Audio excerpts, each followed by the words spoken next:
Hello everyone, my name is Christy Weber and I'm here to talk to you about ants. I'm pretty sure everyone has this memory, maybe a childhood memory, could be an adult memory. I know I see ants in my house every year. Not the best situation, but it can be worked around. Even as a kid, going out and playing, you sit down and you kind of sit in a habitat of ants and then crawling all up your legs, you're scared, you know. They're harmless. I mean, they might bite, but that's only because I feel like they're being attacked.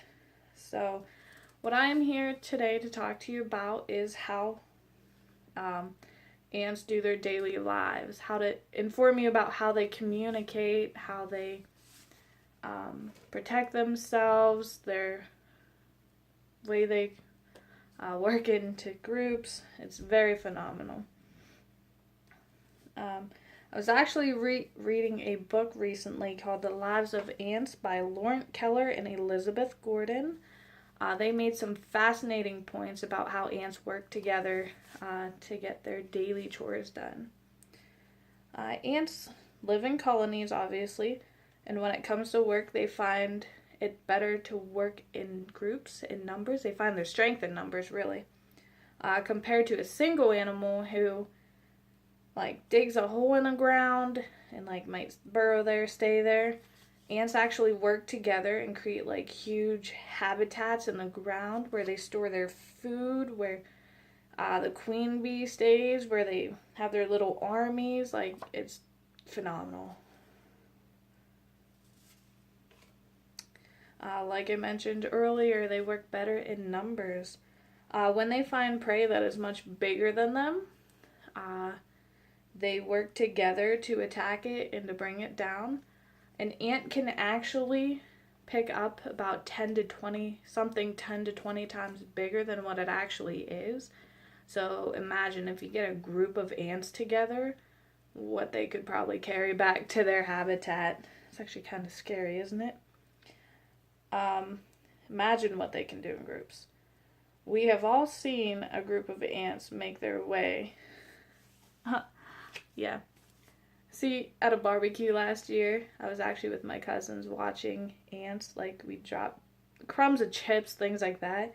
And you could see them walking away with it, 2 or 3 ants under this little piece of chip. It's very great.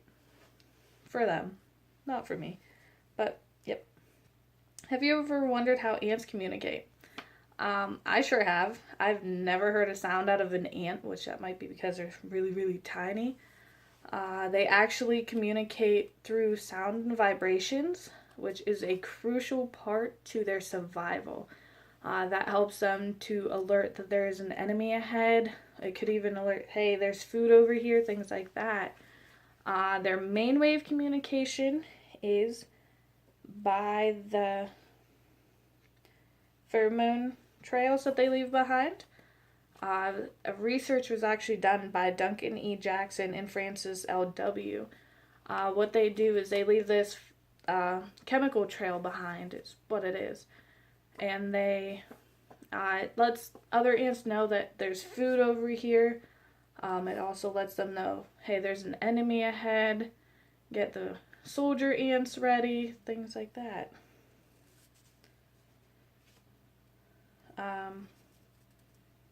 Yeah. Like I mentioned earlier, there's a thing called a soldier ant.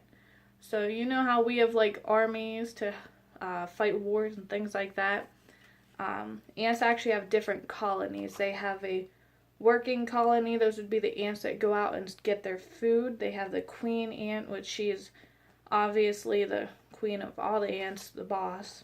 And then they have soldier ants. What soldier ants do is they actually, they're not part of the working. They don't do the work, but they are a certain group of ants there to protect the colony. Say if something were to get to the queen ant and she were to die, the whole colony would end up dying off soon. So they are designated to fighting and killing the intruders. They can bite, sting their attacker, usually there to kill and protect the colony. So altogether, ants' lives are very phenomenal. It's great. Like, even to just think about it, it's mind-blowing. We can find these six-legged organisms anywhere, in our houses, at the park, bench, work, anywhere. They're great, obviously great at communicating. They could live anywhere for years in the ground. They're great at defending. You see them everywhere. And next time that you find an ant in your house or even outside, don't be scared. They're just there to live just like we are. So I hope I gave you a little bit of information on the lives of ants. And thank you for listening to my speech.